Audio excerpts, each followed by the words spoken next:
My name's Jocelyn and I'm here with Denise Gambs. Denise, what brought you to our community and why do you stay? So, I grew up in Red Oak, and I had what I consider a wonderful childhood here, and I have lots of great memories. I left Red Oak because I joined the military and I wanted to go out and see the world and experience new things and all that. But I always loved living in a small town, and I love the small town life. And then when I retired from the military, I decided I want to come back here for a lot of different reasons.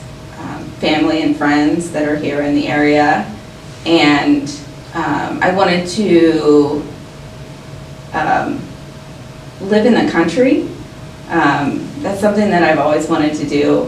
When I was in high school, my mom and I would drive around, because there wasn't any like Zillow or anything, you know. My mom and I would drive around out in the country and try and find a house that we could maybe convince my dad that we could buy.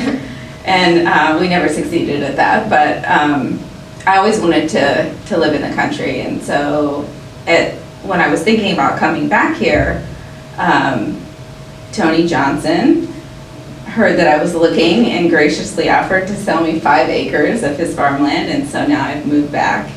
And I really am super excited to be back and really enjoying it, living here. Yeah. Okay, good. What branch of the military? I was in the Air Force. Okay. Yeah. My grandpa was too. Really? That's nice. Okay. What unique characteristics set our town apart from others? Some of the things about Red Oak that I think are unique are basically, one of the things I see is that you know, there are a lot of people here, and the community itself is really dedicated to making this a good place to live. And you see interesting organizations and things like that that are really positive and like seeking out to make things better. I guess Heart and Soul is like a perfect example of that. One of the things that I think are unique are that Red Oak is always striving to like make this a more positive place or make this a good place to live. And we have a lot of interesting things here in the area, like that basically kind of hold on to the history and the culture that we've had in the past, like the like the train depot, or of course the historic downtown area. You know, the town is always kind of working to make that better, and you know, make sure that the stores are in use and all of those things. And then there's the Montgomery County Historical Society. Yes. Yes. And I think those things are really important and unique. And when you drive, like when I was in Texas, my last assignment, and so when you drive up, you drive through a lot of small towns in Iowa once you kind of get off the interstate, and you can tell like there's a difference in the towns that you see. A lot of the small towns in the Midwest, they're kind of, you know, getting a little smaller, and a lot of them look, you know, maybe a little run down, or they look like they're struggling, I guess. And you know, I think like if you look around the downtown area, just like the beautification effort, you know, there's people, I don't know exactly who does all of that, but there are people I know that are working really hard to make sure that beautification in Red Oak is nice. And you know, in the summer, like you never see a blade of grass, right? Like they're mowing constantly, and it just always looks really nice. And I think that really makes the town stand out in that aspect of just always trying to like make this a good place to live. Tell me about a time you felt proud of our community. So when I left Red Oak, and my mom started at some point, helped to start the food pantry here. Okay. And so that's one of the things that I really loved about coming back, is that I have been able, she passed away in 2004, and so I've been able to kind of continue that work for her, and it's been really cool. I think the food pantry is just really unique, and it's such a blessing for our community. So many people in our community use it, and I think it's really cool because I am like continuously kind of overwhelmed by how generous people in this community are. People, you know, maybe an example would be like an organization that we see. I've been back for over a year now, so you see an organization that's maybe consistently giving to the food pantry from within its own organization, like doing that donation stuff. Or sometimes people, like when you work there, you know, regularly, you see maybe a person who comes in almost every week, bringing something that can be used at the food pantry. So I'm just really proud to see so many people in our community willing to either donate their time or donate items. Some people donate money, like it's just a variety of things. But so one of the other things I was thinking about with the food pantry is that I love that we're able to basically extend the life of things. So, you know, all kinds of people donate to the food pantry, right? You might have people that are really have been financially blessed, or the people that are actually using the food pantry, they have something in their home and they've decided they don't need it anymore and they bring it back. And so we're able to really extend the life of things in a way that helps keep things out of the landfill, right? We're not just throwing things away.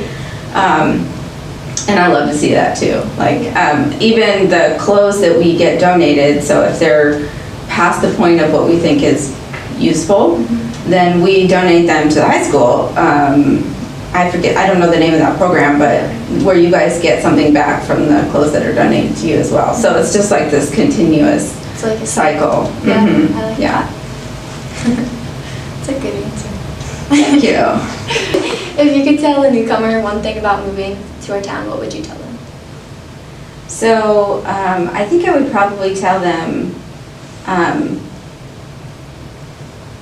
well, maybe depending on if they lived in a city and they were moving here, or if they lived in another small town, right? Because it's pretty different. Yes. But in general, I would just say that they should be able to adjust to a slower pace, right? Which sometimes, depending on the person, that might be like something wonderful, which for me it is. Like, I love the slower pace.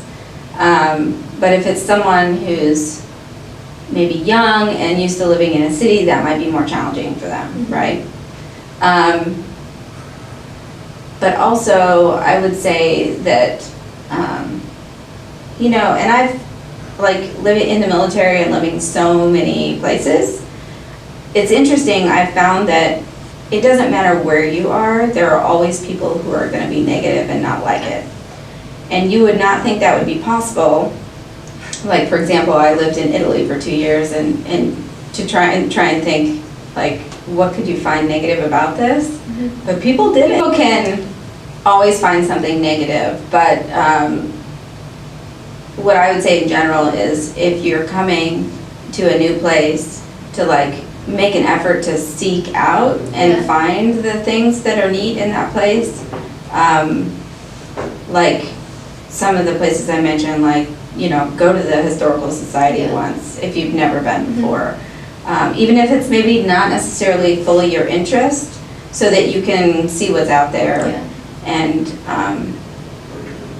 just get a clear picture and idea of the place that you're living. Just if you seek out and try and like find out the different options that are around you and really look and see what the place has to offer, I think there's more likely that you're going to have like a positive impact, or the place is going to have a positive impact on you. Yeah.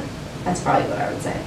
Yeah, I agree with that. I think just being open to the idea of change is something that I think everyone Change is new or hard. old. Yes. Right? Change is Yes. hard for everyone. For sure. Yeah. But the world is constantly changing. And so for our town to be able to keep up, there are some things that I think are positive to make those changes. I agree. Wow. What worries you about our future of our community? I thought about this question a lot, and I'm not sure I have a great answer, but one of the things that I just thought of was the fact that towns are getting smaller in the Midwest, and I think that the answer to fixing that problem is not simple. It's complicated and it comes from a lot of different things, but I do think that when sometimes in a small town we feel like if we want to do something in particular, like as a career or something, maybe that isn't possible here in a small town, then people go off to the city or things like that. Or even later in life, like say you have an older couple who wants a specific type of facility that they want to live in, that maybe we have some here options, but we don't have all the options, right? And so maybe they leave the community to go and do that in a specific place. But I would say that that concerns me a little bit, because it's a challenge to fix that and maybe make a change to facilitate people's desire to live in a small town. I don't think it's necessarily about the town of Red Oak. I just think that it's a challenge. I think it happens everywhere. Yeah, I mean, it's totally happening. I've read that across the United States. It's not unique to Iowa. But I think there's also, I've read a little bit about, in the Midwest in particular, that's there's a uniqueness to that, because then you have like the farming thing that plays in there, because we have a lot of farming around here. And yeah, so I'm not really sure about it, but I think that would be the one thing I would say that's concerning. The other thing I had thought about, which you guys can totally edit out if you want to, because I didn't want it to seem negative, like a negative part of the interview. But our society is changing a lot, and so there's some things about living here that are amazing because they haven't changed, right? Like that's one of the things. I sort of neglected to mention this in my first question, but I'm a little bit of a non-traditionalist. Like I live in a tiny house on wheels, and my garage or shed or whatever is a used shipping container. And I like seek out like different things like that that I think are positive for me, maybe positive for the environment, positive things in general, but people aren't used to that, right? So our community has, like society has changed a little bit, and in some ways that maybe can be positive, and some that are like more difficult and challenging and can maybe be seen as negative. So like the example I would use is before I moved back, I was spending some time on the Red Oak Talk of the Town page, just to gather information and, find out stuff. And I had, put a question on there that was like really super simple. It was something about like, does anywhere in Red Oak allow you to bring your dogs into a store or a restaurant? Because I was living in a place at the time that you could kind of take your dog everywhere. And I didn't even have a dog, but like eventually I will have a dog, right? So I was just kind of curious about it, and boy, I was just like so taken aback. Like, people just kind of attacked the question, Yes. and it became like this big thing, and I ended up just deleting it, the question, because I was like, okay, this is like, and I didn't even like engage with anyone because I don't typically do that online. But like, they were just going back and forth at each other, and people were defending me, and people were like, so it became like a crazy thing. And I like that Facebook page because you can gather a lot of information. You can find out what's coming up or what's going on in the town. But there are situations there that, you know, people can be like really hurtful, or something along those lines in a way that they would not be in person. Yeah, it's social Right? media. That's how it is in every generation. Even our generation, there's constantly people going online and just saying comments. Yeah, things that they wouldn't say to your face. Yeah. Right. So that's probably just like, you know, it's affecting everyone everywhere, like you said.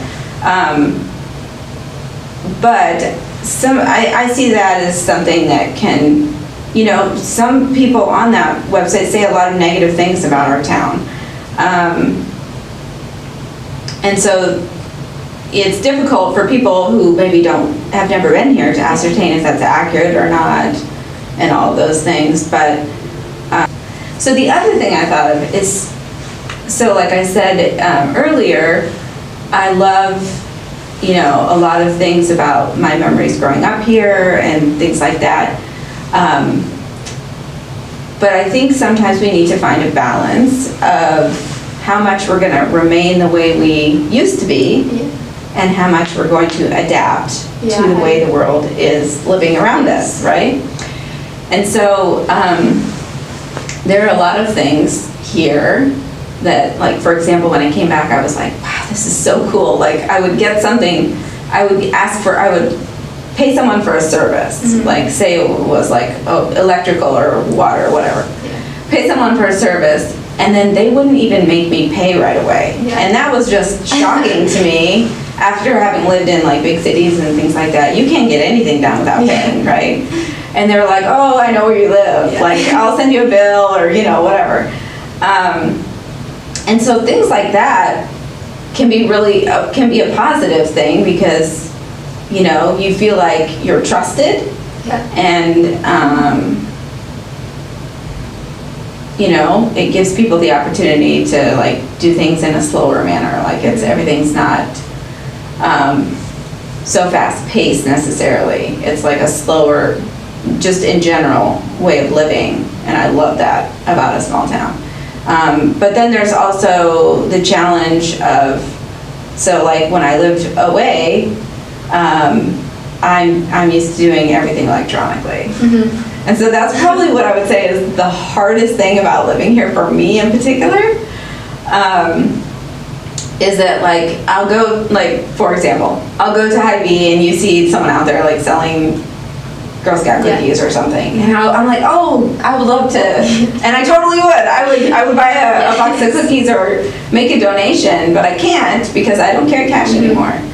And so in some ways I have tried to adjust to that, but I find myself digging in my heels a little bit and trying to convince people to start changing that and taking electronic methods more. The first thing I had to do, one of the first things I had to do was I had to buy, well, I won't mention it specifically. So one of the things, I had to buy something, it was kind of large. Like, it wasn't something you just had cash in your pocket for. And I went to that place of business, and it was like the first time I've had to do that since I moved back. And I gave them my credit card. And the guy was like, what am I supposed to do with that? And I was like, I didn't even know what he meant, right?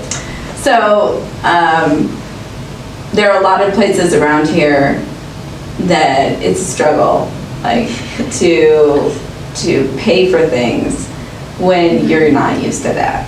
Right? So that's kind of a silly thing, but no, it's understandable. I think once time like moves on, I think our town will eventually catch up. Yes, I agree. 100%. Yeah. I'm gonna ad-lib a couple of things Okay. in here, just that I've thought of as we've talked, but, like one of the other things that I really love about living here, this is just kind of an example, and I've told a million people about this experience. Like the library, for example. So we don't have a coffee shop here, and I know we're getting one, Okay, right? yes. But I am. Is that by the movie theater? Yes. Yes, okay. Yes, so I'm super excited that we're getting a cafe. But because we don't have one, when I studied, I would often go to the library. Yeah. And I had not really been in there much since I'd moved back, and so when I went in the first time, I said, hey, is it okay if I bring a cup of coffee in here, or is there like a no drink policy or whatever? I was explaining to them like that studying and coffee like go hand in hand with me, and that I can't do one without the other. And they were like, oh yeah, you can totally bring something in. And they're like, in fact, we have coffee here, we can make you a cup of coffee. Yeah.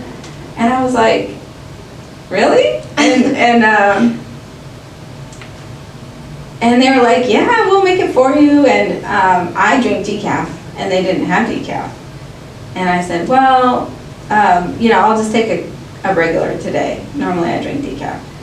And those ladies are so awesome. Mm-hmm. Like every time I go there now, they like offer to make me a cup of coffee, and I can go back there with my coffee and study. And they went out and they bought me decaf coffee. So it's just like those things you would never see that in the city, never ever. And those are the things that kind of make me love this place a little more. Yeah.